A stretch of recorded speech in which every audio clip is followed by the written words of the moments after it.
Hey guys, welcome back to a brand new video here on the channel. Welcome back to a brand new episode of Yeah or Nay. So today we've got a double whammy from Queen Studios with an honorable mention. So they've been very busy the last couple of days, teasing us with some upcoming life-size busts and statues. Most notably, we're going to be talking about the life-size Heath Ledger Joker display bust, as well as the life-size Anne Hathaway Catwoman statue from The Dark Knight Rises. But I want to give an honorable mention as well to their life-size T-1000 Robert Patrick bust from Terminator 2 Judgment Day. Take a look at these photos right here. Looks incredible. They've definitely got the likeness nearly 100% on point to Robert Patrick. I love the swap out hands, the chrome finger, and then also when he's starting to glitch at the end and he holds on to the railing and it goes yellow and black. Very, very cool. Love stuff like that. But today we're going to be focusing on the life-size Catwoman statue and the life-size Heath Ledger Joker bust. So if you are new to the Yay or Nay series, we talk about figures, whether it be 1/6 scale, quarter scale, life-size, vehicles, props, stuff like that. Look at the specs, look at the sculpt, paint app, tailoring, hair, all that stuff. Take a look at the price point, see if indeed worth a yay or a nay. So, if you're possibly on the fence about purchasing one of these items, wanting to pull the trigger, maybe this video will help, or why the fuck would you listen to me? I'm a washed up cosplay YouTuber, so you make up your own mind, but this is fun to talk about. So we're going to be focusing on the Queen Studios website, but I'm also going to be referencing the Sideshow Freaks / Collectors forum, because one member on the forum did a bit of Photoshop manipulation to the Heath Ledger Joker bust. There's a lot of contention around his left arm because they're basing this particular bust on this promo still here. I don't believe this particular pose was used in the interrogation scene from memory, but I always remember when I first spotted this promotional still, I'm like, that's a really nice photo, or as Bane would say, that's a lovely, lovely still. And I really like the way Heath looked. I love the way the makeup looks in the interrogation scene, the way his head's kind of cocked down. And initially, this is what Queen Studios were going with their concept of the bust. So no arms at all, very stereotypical museum kind of bust with a different look with the head and the makeup application. A lot more smudged for that matter. But before we get to Heath, let's take a look at the life-size Catwoman statue. Bless you. Right, so here we are on the Queen Studios website. So let's take a look at this statue. This was not on my bingo card. Like, I know there's quite a fan base out there for Anne Hathaway's Catwoman, but I didn't think they'd be going all out like what they did with the life-size Christian Bale Batman statue that they released recently. So taking a look at the turnarounds, it's an incredible likeness to Anne Hathaway. So she stands, including the base, at 203 centimeters high, 66 centimeters wide with that base, and 70 centimeters with the depth. So very, very cool.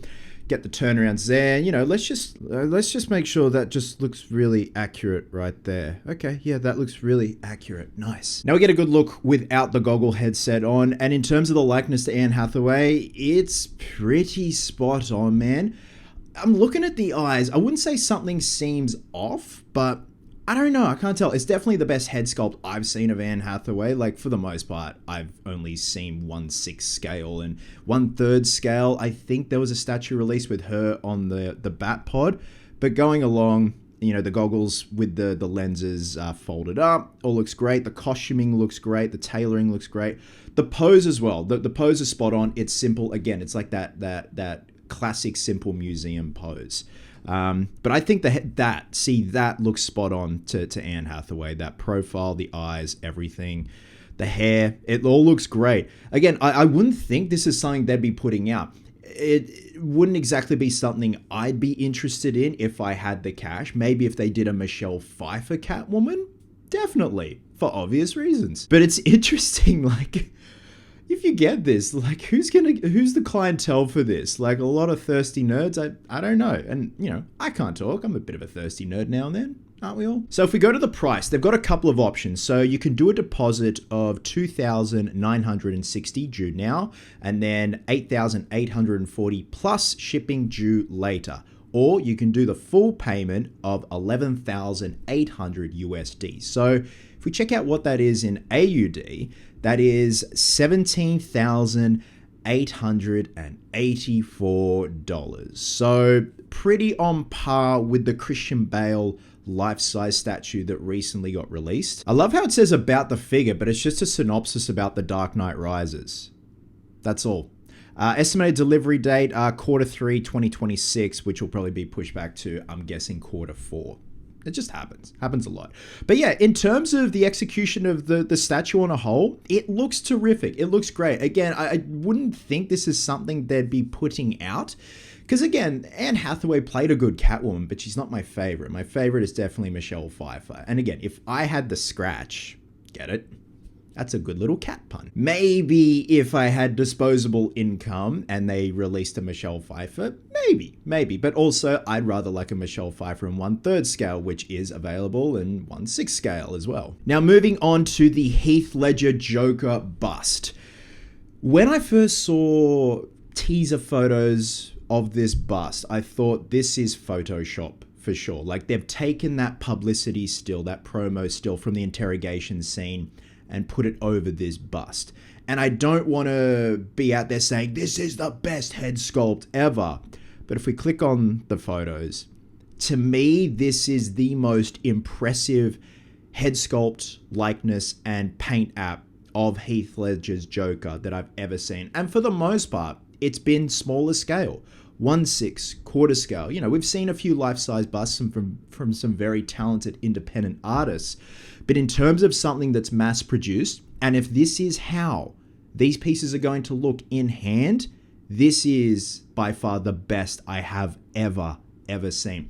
And it's interesting they went with this pose. Something that, from memory, that wasn't used in the film with that particular pose, but I always liked it. I like the way the makeup looks, especially in the interrogation scene.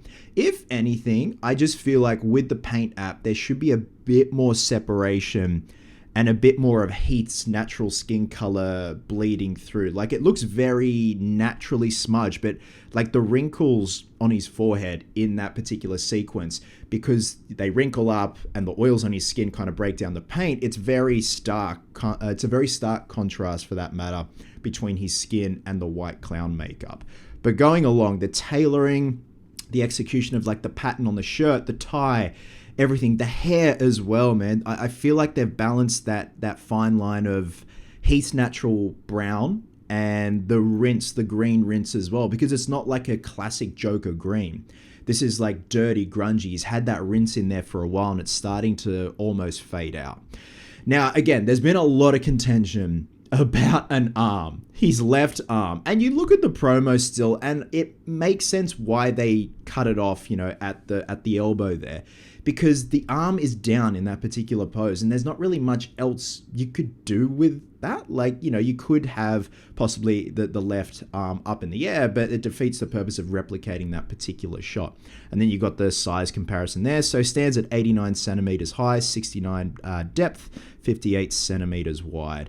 Again, I think this looks absolutely incredible. The tailoring, the paint app, the sculpt, even the hands as well, man.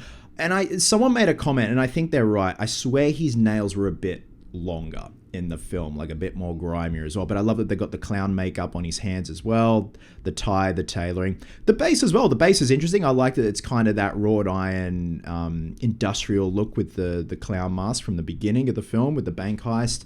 Now, if we go to the price, so again, like with Catwoman, you got a few options. Deposit $1,775 due now, then $3,075 plus shipping due later. But the full payment, $4,850 USD, which equates to in AUD $7,350. That is minus shipping. You have to pay shipping on top of that. But let's go on over to the Collector Freaks forum, the Sideshow Collector Freaks forum. So user RJTVEFX, did a quick little Photoshop manipulation and did a version without the arm at all, without the left arm. It looks okay, but I feel like with that upper part of the arm there, it kind of just makes it a bit more whole. But he did us a solid as well and went above and beyond and tried a version with the left arm behind the back. I really dig this. this looks great. But then someone made a good point. You'd have to pay more because more material, more silicon. But from memory, like with the Wonder Woman bust, the Batfleck bust that they've done in the past, I feel like those were somewhat cheaper. I don't know if because they've upped their materials, like the quality of the materials, the silicon, the hair and stuff like that. But I feel like this one just borders on like it's a lot of money. And I also understand it's hyper realistic, the hand punched hair, the silicon. As soon as you introduce silicon into a product, that's when the price starts to skyrocket. But I think with the left arm behind the back, that really just makes it whole. I really do dig that. That's a nice approach. That's a nice touch. And I think that way it's not distracting like just having the arm cut off there and it looks like he's been hacked to pieces. Now here are some photos of the pieces out in the wild. There's like a collector fair on at the moment on the other side of the world. So it's good to see it out in the wild, but this looks great. It still looks incredible. The makeup looks great. The sculpt looks great. It looks like Heath in the flesh, which is really cool. More photos there. There's a Gandalf statue. And it's always interesting to see it in harsh lighting as well if someone uses the flash and just seeing how the makeup looks. Again, I just think there should be a bit more of a stark separation there of Heath's skin to the white clown makeup, but I love like the drizzling parts of the black eye makeup. That looks great. And then someone's come in with the price there. Okay.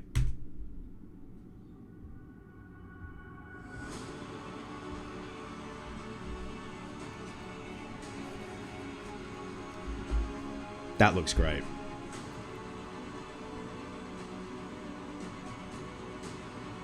Yeah, spot on.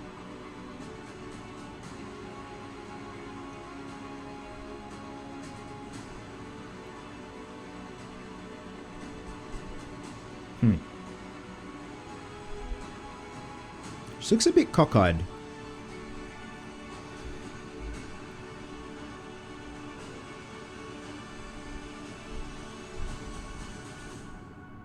Sweet. All right, let's check out the Joker one. I hope I don't get copyright claim for this music.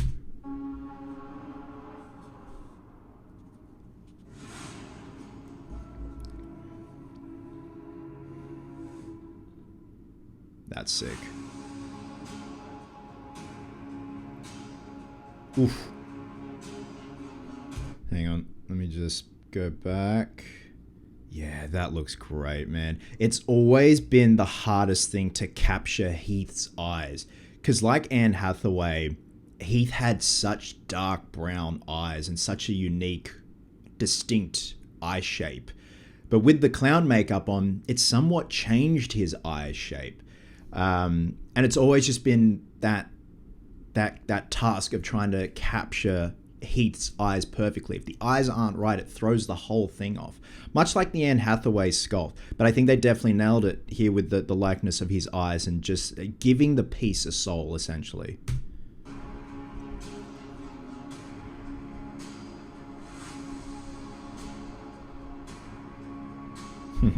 Very nice.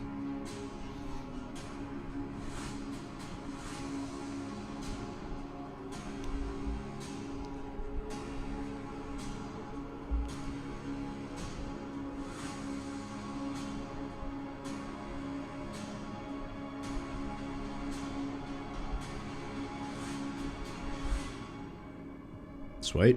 All right, so when it comes down to it, let's assess each piece, whether it's worth a yay or a nay. This is, for me personally, yours may differ. So when it comes to the Catwoman life-size statue, it's not something that I would necessarily need. For the price tag of an AUD 17,000 and a bit dollars, it's a big chunk of change. I think if you're a hardcore Anne Hathaway Catwoman fan, Dark Knight Trilogy fan, if you've got the scratch, I think it's worth a yay. For me personally, it's a nay. Again, just because it doesn't pique my interest as much as, say, Michelle Pfeiffer's Catwoman.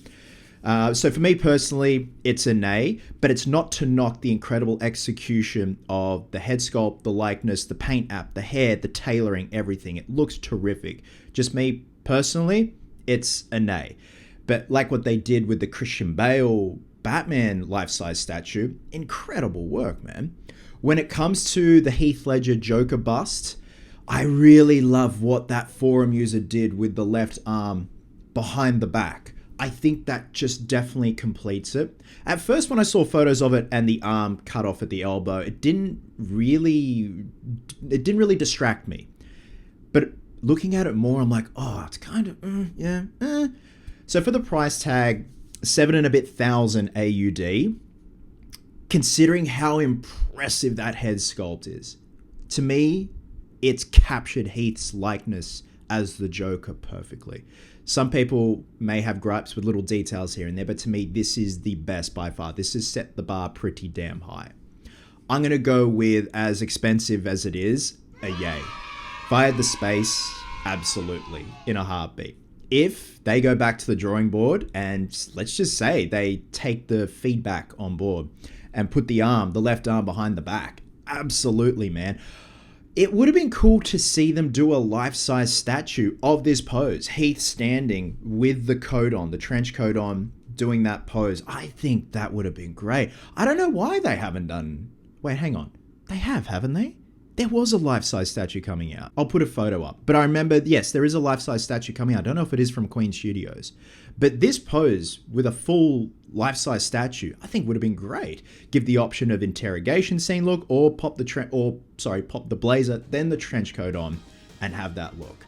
With a knife in the other hand, interchangeable hands. I think that'd be great. So guys, drop a comment below and let me know your thoughts on the life-size Heath Ledger bust and the life-size Anne Hathaway Catwoman statue. If you do have the money and you are going to purchase these, drop a comment below and let me know. Once these start doing the rounds next year, it'll be interesting to see them in hand and if they have maintained that quality that we see right here. Love you guts, and I'll catch you in the next one.